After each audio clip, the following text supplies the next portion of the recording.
नमस्कार, आप देख रहे हैं N24 न्यूज गुजरात। दक्षिण गुजरात में 35 से अधिक मोटरसाइकिल चोरी करने वाले आरोपी को पकड़ा। कुल मूल्य रुपए 4,65,000 के मुद्दामाल के साथ सूरत शहर क्राइम ब्रांच की बड़ी कार्रवाई।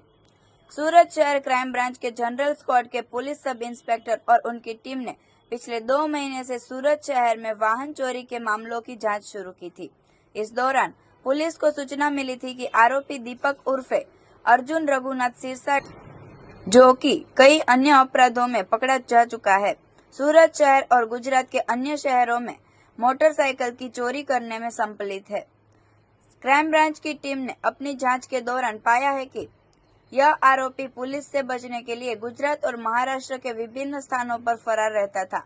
आज सुबह एक विशेष सूचना के आधार पर क्राइम ब्रांच की टीम ने सूरत शहर के अडाजन BAPS मंदिर के पास सरदार ब्रिज के नीचे से आरोपी दीपक उर्फे अर्जुन रघुनाथ सिरसाट को गिरफ्तार किया है। आरोपी दीपक सिरसाट से पूछताछ करने में पता चला है कि वह सूरत शहर के विभिन्न स्थानों जैसे अठवा लाइन, सिंगणपुर, उमरा, चौक बाजार, पूना, वलसाड़, तापी जिले और सूरत रेलवे स्टेशन आदि से मोटरसाइकिल की चोरी करता था। वह चोरी किए गए वाहनों को सूरत शहर के विभिन्न स्थानों पर छिपा देता था और जब 25 मोटरसाइकिल इकट्ठी हो जाती तो उन्हें महाराष्ट्र में बेचने के लिए ले जाता था। गिरफ्तार किए गए आरोपी दीपक सिरसाट का तरीका खास था। वह मुख्य रूप से हीरो स्प्लेंडर मोटरसाइकिल की चोरी करता था। वह अपने पास रखी चाबी का इस्तेमाल करके मोटरसाइकिल के लॉक को खोलता था और उसे चालू करके चोरी करके ले जाता था। फिर वह इन मोटरसाइकिलों को सूरत शहर के अलग अलग क्षेत्रों में छिपा देता था। इस गिरफ्तारी के साथ ही क्राइम ब्रांच ने एक बड़ी सफलता हासिल की है और आरोपी के खिलाफ आगे की जांच जारी है।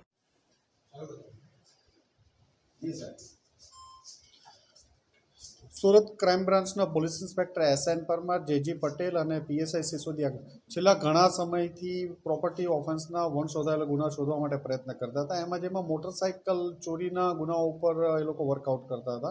एमां ए लोकोने एक इन्फॉर्मेशन मळी के सूरत शहरना घणा बधा अगाऊ वाहन चोरीना गुनामां संडोवायेल एक इसम छे जे दीपक रघुनाथ सिरसाट એ હાલમાં પણ વાહન ચોરીનું કામ કરે છે અને ઘણા બધા ગુનાઓ એને આચર્યા હોવાની એક બાતમી મળેલી હતી, જે આધારે એના ઉપર વર્કઆઉટ કરતા હતા. પણ દીપક સિરસાટ મોટરસાઇકલ વાહન ચોરી કરી અને સુરત શહેર છોડી અને જતો રહેતો હતો. પછી 4-5 દિવસ સુધી અલગ અલગ રાજ્યોમાં ફરતો રહે. પછી મોટરસાઇકલનું પછી ફરીથી આવી અને ફરીથી પાછું બાઇક ચોરે. આમ એને આજે વહેલી સવારે અડાજણ વિસ્તારમાંથી એની ધરપકડ કરવામાં આવી અને એની પૂછપરછ કરતાં અંદાજે એણે અલગ અલગ જગ્યાએથી ચોરેલા 15 જેટલા બાઇક રિકવર કરવામાં આવ્યા છે. ટોટલ 16 બાઇક કબૂલ્યા છે અત્યાર સુધીમાં, 15 બાઇક રિકવર કરવામાં આવ્યા છે. બીજી એક વસ્તુ ખાસ આની એમો જોવા જઈએ તો એ હીરો હોન્ડા સ્પ્લેન્ડર જ મોટરસાઇકલ ચોરી કરતો હતો. એક ડુપ્લિકેટ ચાવી બનાવી હતી જેનાથી ઇઝીથી આરામથી લોક ખુલી જતું હતું. આ બાઇક ચોરી કરી એ અલગ અલગ જગ્યા ઉપર મૂકી દે બીજે છુપાવીને. પછી આ 15-17 થયા, હજી 25 બાઇક ભેગા થયા. પછી એને મહારાષ્ટ્રમાં એ મૂળ ધુલિયાના સિરપુર જે તાલુકાનો રહેવાસી છે તો ત્યાં જઈ અને વેચવાનો પ્લાન કરતો હતો. પણ એ પહેલાં 15 મોટરસાઇકલ સાથે આજરોજ પકડાઈ ગયો છે. અગાઉ પણ આ 25 ગુનાઓમાં 20 થી 25 ગુનાઓમાં અગાઉ પણ વાહન ચોરીના ગુનાઓમાં પકડાયેલો છે અને ખૂબ જ રીડો ગુનેગાર છે. એની પૂછપરછ ચાલુ છે અને હજી એની તપાસ ચાલુ છે. કેટલા સમયથી આ તમામ બાઇકો ચોરી કરી છે? આ જે છેલ્લે કરી શકો 8-1 મહિનાના ગાળાનો સમયગાળો લઈ શકાય. આની ઉપરાંત એ જે પહેલાં છે એ 3-1 વર્ષ સુધીના અલગ અલગ ગાળાઓમાં 2 થી 3 વર્ષના ગાળામાં એણે ચોરી કરેલી. કયા કયા વિસ્તારો ખાસ આનો ટાર્ગેટ વિસ્તાર જોઈએ તો અઠવા, સિંગણપોર, ઉમરા, ચોક બજાર, પૂણા, આ ઉપરાંત વલસાડ જિલ્લો, સુરત ગ્રામ્ય જિલ્લો, તાપી જિલ્લો, સુરત રેલવે પોલીસની હદમાં વગેરે જગ્યાએથી એણે ચોરી કરેલી છે. વેચાણ અત્યારે બાઇક એણે બધા પોતાની સાથે રાખેલા હતા અને એ મહારાષ્ટ્રમાં વેચવાનો એનો પ્લાન હતો. અગાઉ પણ એણે મહારાષ્ટ્રમાં વેચેલા હતા. વાહન ચોરી કરવા પાછળનું રીઝન શું બહાર આવ્યું? વાહન ચોરી એ પોતે ચોરીથી જ પોતાનું જીવન ગુજારે છે અને જે પોતાની લાઈફસ્ટાઈલ છે એના આધારે એ ચોરીના વાહનો ઘર ચલાવવાના 2 બાળકો છે. કોઈ કામ ધંધો કરતો નથી, ચોરી એક જ એનું કામ છે.